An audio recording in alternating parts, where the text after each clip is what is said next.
জানো তো বন্ধুরা, আজকে আবার আমি অনেক সকাল সকাল ঘুম থেকে উঠেছি। কারণ হচ্ছে আজকে আমার মেয়ের সকালে পড়া আছে।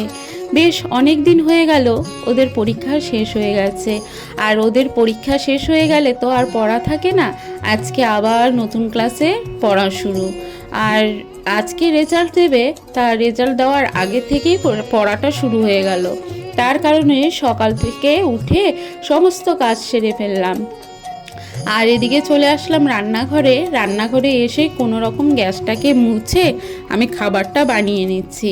আর আজকে সকাল সকাল ওর জন্য বানাচ্ছি পাস্তা। ভেবেছিলাম দুধ দেবো খেতে, ও বলছে যে মা দুধ খেতে ইচ্ছে করছে না, আমাকে একটু পাস্তা বানিয়ে দাও। কালকের ব্লগে তো তোমরা দেখেছিলে ফ্লিপকার্ট থেকে কি কি অর্ডার করেছিলাম, সব চলে এসেছে। তার মধ্যে এই পাস্তাটাও ছিল। আর এই পাস্তাটা খেতে কিন্তু ও ভীষণ ভালোবাসে। তাই বলল যে মা সকাল সকাল এটা করে দাও, এটা খেয়েই আমি যাব পড়তে।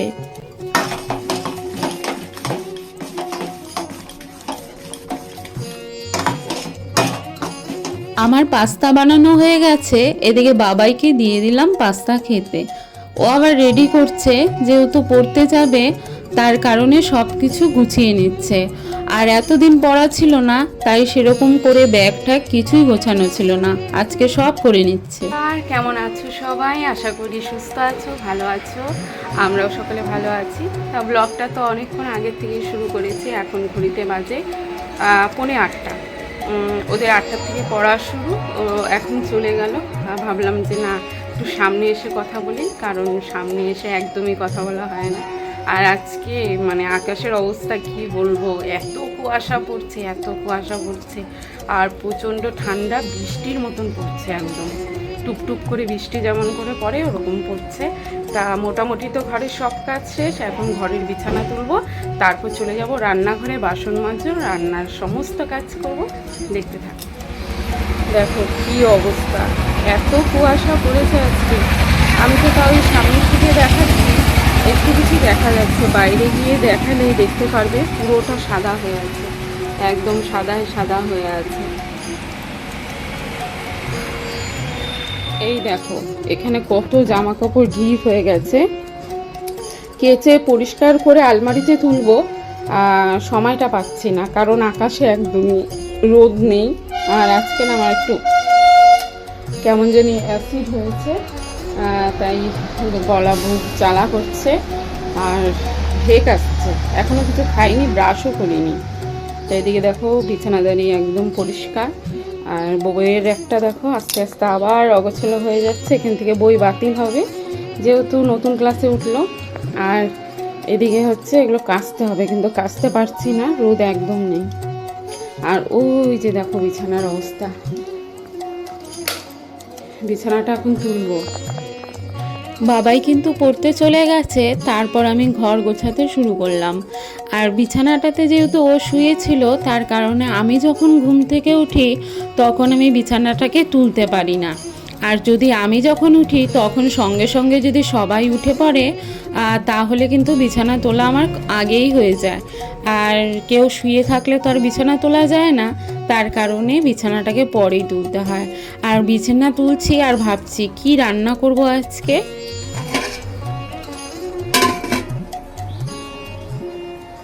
তা দীপঙ্করকে বললাম আমাদের জন্য মাংস আনতে, আর ও বলছে আজকে মাংস খাবে না। তার কারণেই ওর জন্য করে নিলাম ভাত, ডাল সেদ্ধ, আর এদিকে আলুর চোখা। ও বলেছে পাঁপড় ভাজলেই ওর হয়ে যাবে। বললাম ডিমের একটা অমলেট করে দেব, বলছে না আমার ডিমের অমলেট লাগবে না, আলুর চোখা আর পাঁপড় ভাজা দিয়ে আমার বেশ খাওয়া হবে। আর এদিকে দেখো ডাল সেদ্ধটাও হয়ে গেছে, মোটামুটি ওর যা যা কিছু খাবার সব রেডি, খালি পাঁপড়টা পরে ভাজবো। আর আমাদের মাংসের জন্য যাবতীয় যা কিছু লাগে সব রেডি আছে আমার, ও খালি মোড়ের থেকে মাংসটা এনে দেবে। আজকে যে কি পরিমাণ ঠান্ডা পড়েছে তোমাদের কি বলবো।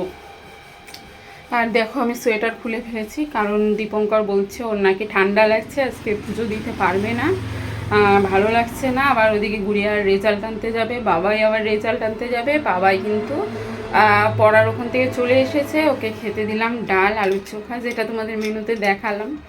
আর মাংস ইন্দ্রামোড়ে আনতে গেল, আমি ভাবলাম যে মাংসটা বানিয়ে একবারে স্নান করে তারপর হচ্ছে পুজো দেব, তাও পেলো না, ও বাজারের দিকে গেল, বললো আসার সময় নিয়ে আসবো। আর গুড়িয়ার ওখানে যাবে, ওকে আনা যায়নি, কেউ তো আসতেই চাচ্ছে না।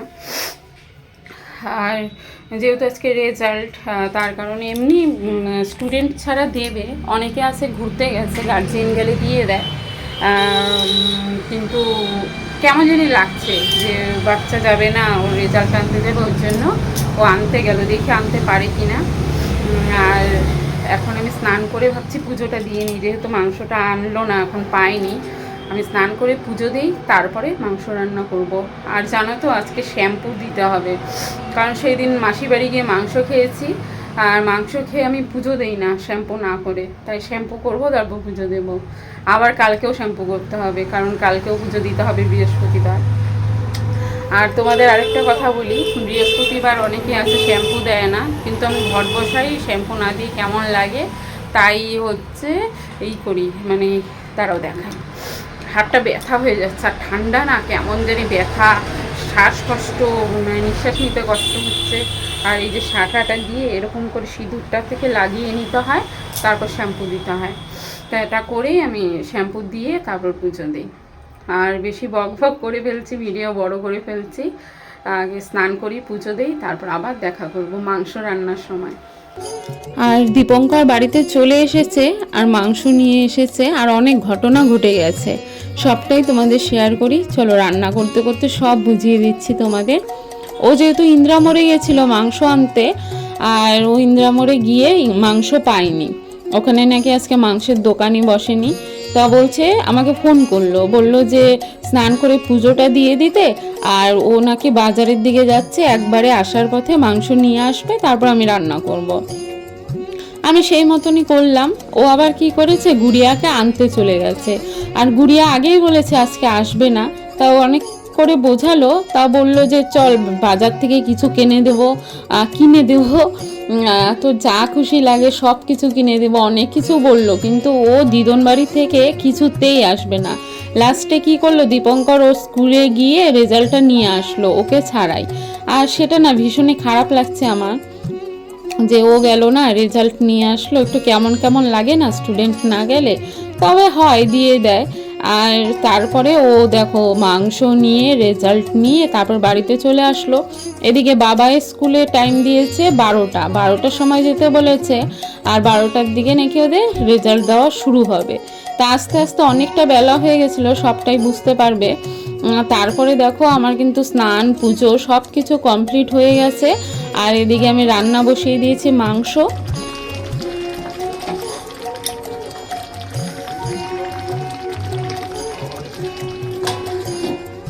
আজকে আর গতকালকে এত পরিমাণে ঠান্ডা আর কুয়াশা পড়েছে, কি আর বলবো।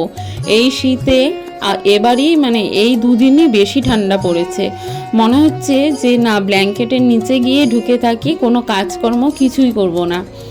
আর এদিকে দেখো জামা কাপড়গুলো এতক্ষণ মেলিনি, এখন মেলে দিচ্ছি। এখন ঘড়িতে বাজে 2:45, আর বাবাই গেছে হচ্ছে তোমার 12টার দিকে রেজাল্ট আনতে, এখনও কিন্তু আসেনি।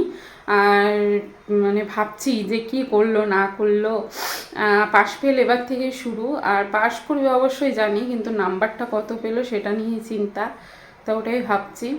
আর গুড়িয়া আসেনি, ও দিদন বাড়িতেই আছে, দীপঙ্কর গিয়ে ও রেজাল্টটা এনেছে, ও খারাপ করেছে, ঠিক আছে, রেজাল্ট কি করেছে সবটাই শেয়ার করব, কিন্তু পরে দেখাই তোমার।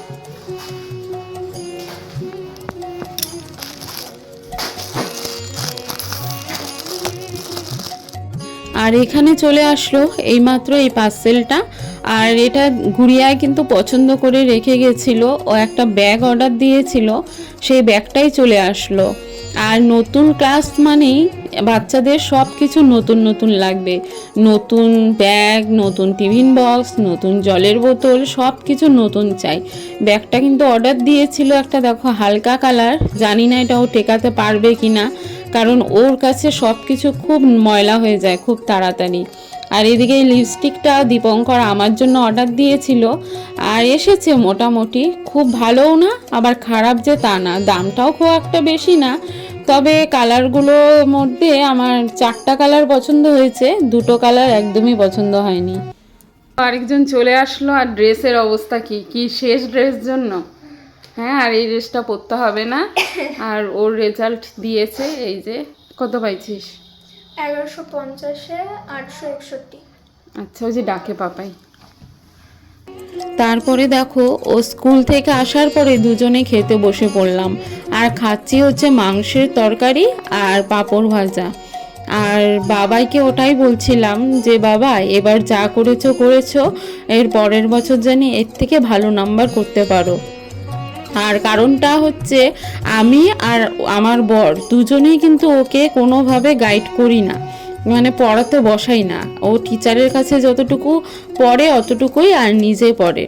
তাই আমরা যদি ওকে একটু পড়াতে সাহায্য করতে পারতাম, কারণ আমি না অত উঁচু ক্লাসে পড়াতে পারি না, ছোটদের পড়াতে পারি, বড়দের পড়া আমি পড়াতে পারি না। তার কারণ আমি নিয়েও বসি না, খালি এতটুকুই বলতে পারি যে পড়, ভালোভাবে পড়তে বস, যেটা মারা করে থাকে সেটাই। কিন্তু আমি যে নিজে যে পড়াবো ওকে, সেটা আমি পারি না, সবটাই নিজে রিসেতে পড়ে। তাই বললাম এবার খুব ভালো করে পড়তে হবে, আরও ভালো রেজাল্ট করতে হবে। তা স্কুল থেকে দেখো এই গাছটা দিয়ে দিয়েছে, রেজাল্ট দিয়েছে, তার সঙ্গে একটা করে গাছ দিয়েছে সবাইকে। আর রাতের বেলা এখানে বানানো হচ্ছে চিকেন পকোড়া। বাবাই বলছে যে চিকেন পকোড়া খাবো। আমি বললাম ঠান্ডার মধ্যে আমি পারবোই না করতে, এই ফুং ফাং হাবিজাবি জিনিসগুলো ওই বানায়। আর ভালোই বানিয়েছিল, টেস্টি হয়েছিল।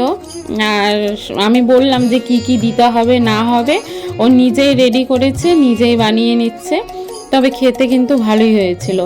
আর এদিকে দেখো খাওয়া শুরু করে দিয়েছে। আমি ক্যামেরাটা সেট করে গিয়ে এখন দুপুস করে বসে পড়বো খেতে। ও একটু অ্যাক্টিং করছিল আমাকে দেখে, আর আমার অবস্থাটা দেখো, পাগলির মতো লাগছি। আর এখন খাবো দুজন মিলে, একটু মজা করব, অনেক গল্প করব। আর আজকের ব্লগটা বেশি বাড়াবো না, আজকের ব্লগটা এখানেই শেষ করব। তোমাদের যদি ভালো লাগে অবশ্যই লাইক কমেন্ট শেয়ার করো। আর আমার চ্যানেলে যারা আছো নতুন, তারা অবশ্যই আমার চ্যানেলটাকে সাবস্ক্রাইব করে দিয়ে বেল আইকনটা অল করে দিয়ে আমার পাশে থেকো। আজকের মতো টাটা, বাই বাই।